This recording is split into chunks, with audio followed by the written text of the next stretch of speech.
Hi, you're welcome to my channel. I am Yakkie. If this is your first time here, please subscribe so you can stay updated each time I release a new video. I do that on Tuesdays and Saturdays, so always try to come check me out so you know what I have for you on that particular day. Today I'll be reading out a short story. The title is Untold Regrets. It is about a young teenage girl who lived a wayward life and ended up dying. So she decided to write a letter to her mother and confess about all the things she did while she was alive.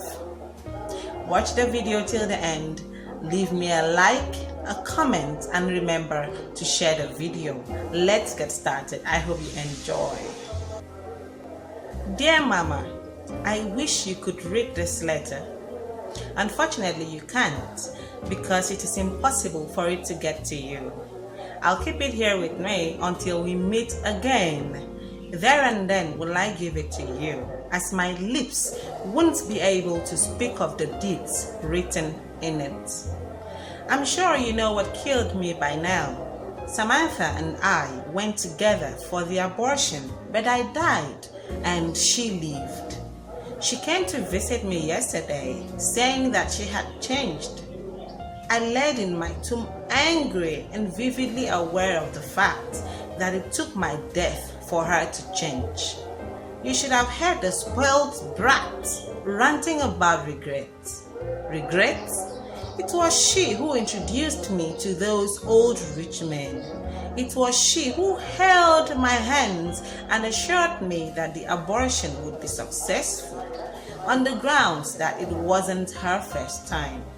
It was she who said I shouldn't date small boys because, according to her, they had nothing to offer.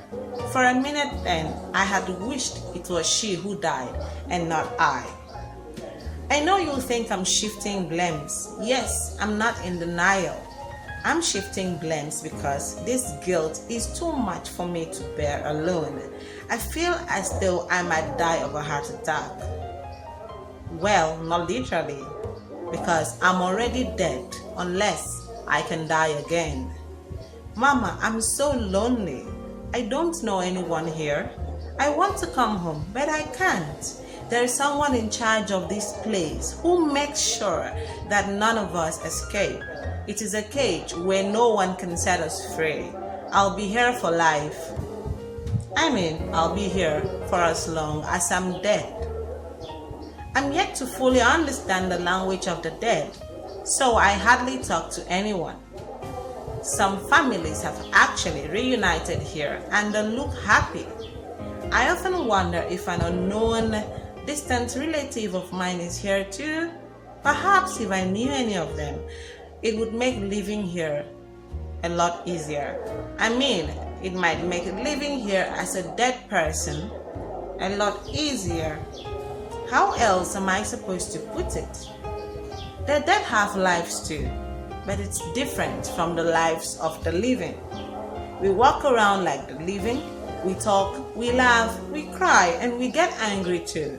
We are living, it's just that we are living dead lives.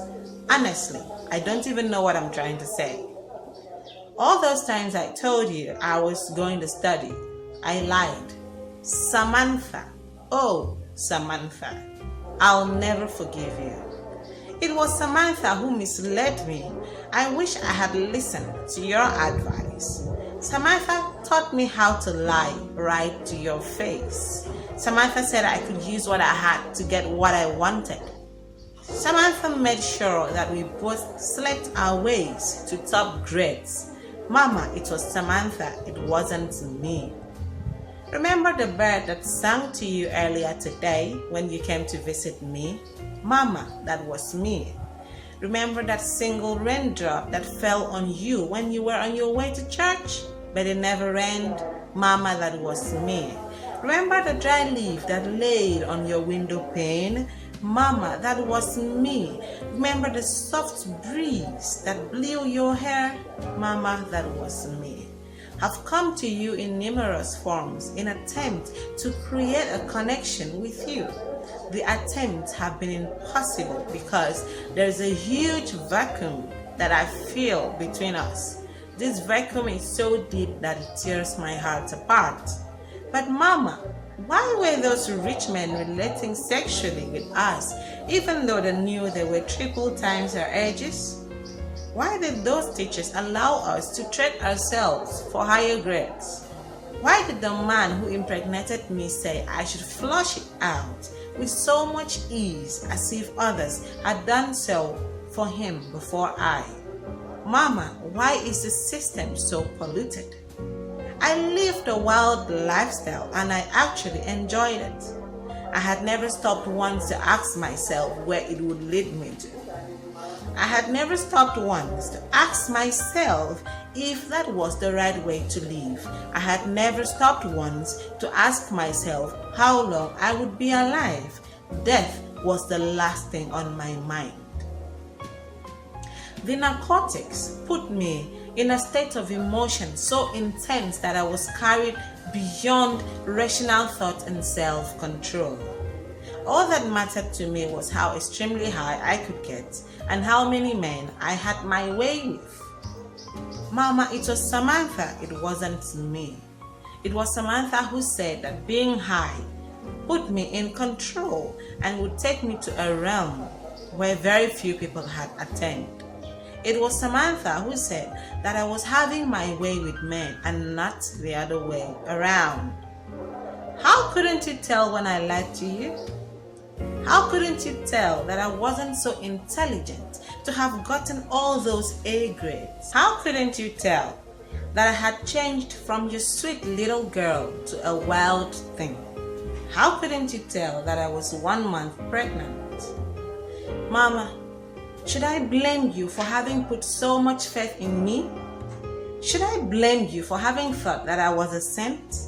Should I blame you for having had so much trust in me? Should I blame you for not having seen through my very shallow self? Oh, Mama, have wallowed in such a huge amount of blame displacement, and it hasn't helped to take the weight of the guilt off my heart. I've come to accept that although Samantha played a huge role in my destructive lifestyle, she was not to blame for everything. It was I that followed her to the nightclubs. It was I that excitedly wrapped a blunt. It was I that undressed for the rich old men. It was I that slept my way through high grades in school. It was I that was a liar. It was I that deeply inhaled the coke with my eyes closed in sheer pleasure. It was I that made up my mind to have an abortion. It was I, Mama. It was I. Now I have to live with my mistakes for the rest of my dead life. Samantha said she had found salvation. I doubt if I ever will. Perhaps if I had lived, I would have changed. I tell myself so, but I doubt it. Now I realize that you were only trying to make me live a good life for my own good. Come visit me soon, Mama. I love you. From your daughter before, Jenny. So that's the end of the story. If you followed, so this girl lived a life that was really well. She attended clubs and she was a teenager, okay? So she followed all these rich old men, slept with them, slept her way through school so she could get A grades, and then at the end of the day she went with her friend Samantha for an abortion, but then she ended up dead. And in the letter to her mom, she was like, should she blame her mother for having trusted her so much? You see, that raises a sort of question, because in the society today, so many parents sort of feel like their children are just kids, and so they do not know anything. They've put so much trust and faith in their children that if an outsider happens to tell them, I saw your child at so and so place, they'll be like, are you sure? Do you know what you're saying? Oh no, my daughter can never do that. You see, so she's asking her mother, should she blame her mom for having trusted her so much? How couldn't her mom tell that she lied to her? How couldn't she have known that she wasn't so much intelligent for her to have been able to get all those A grades in school? Indeed, it is something for thought. And then her friend Samantha came to visit her at her graveyard and said that she had changed, that she had found salvation.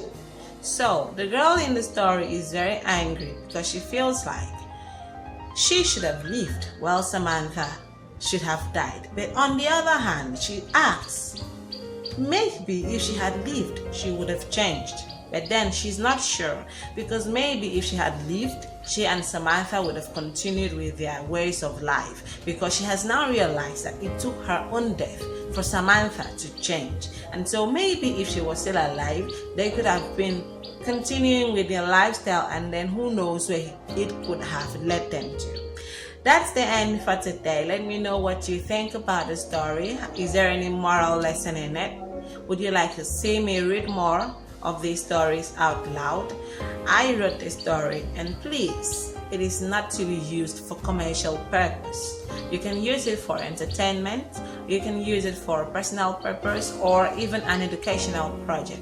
Please do not use it to make money. And even when you use it for non-commercial purposes, kindly attribute it to me. My name will be on the screen, so you can attribute it to me. Thank you for watching the video till the end. I come your way on Tuesdays and Saturdays. Remember to like the video, share the video, subscribe, leave a comment, and let me know what you think about it in the comment section. Till I come your way next time, I want you to be good. Till then, bye.